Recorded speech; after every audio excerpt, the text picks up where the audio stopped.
मैंने जब कांग्रेस से अलग हुआ तो मैंने सोचा था कि भारतीय जनता पार्टी की कांग्रेस की विचारधारा में कुछ फर्क हो सकता है, लेकिन कोई ज्यादा बड़ी बात नहीं।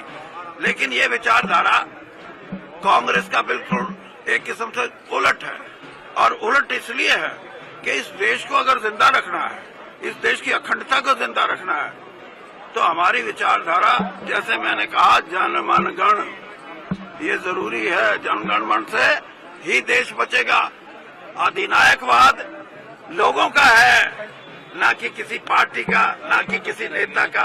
ये अधिनायकवाद की जो धारणा है हमारे नेशनल एंथम में, इसको समझना चाहिए, और इसी पे हमारा संविधान टिका हुआ है।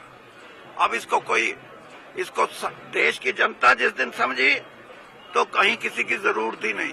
लेकिन आज कांग्रेस, मैं ये समझता हूं कि कांग्रेस पैन इंडिया पार्टी है, और पैन इंडिया पार्टी का सबसे बड़ा फर्ज ये बनता है कि जो मूल हैं हमारे देश की आजादी लेने के बाद, चाहे वो संविधान के रूप में हो, चाहे हमारे नेशनल एंथम के रूप में, और चाहे हमारी राजनीतिक मान्यताओं के रूप में हो, उनको बचा के रखेंगे तो देश मजबूत रहेगा, वरना देश कमजोर भी हो सकता है। चौधरी बीरेंद्र सिंह जी का किसान से, गरीब से जुड़ाव ये सर्वविदित है, और मेरे लिए तो ये भावनात्मक क्षण इसलिए है कि मेरा उनका खून का रिश्ता है।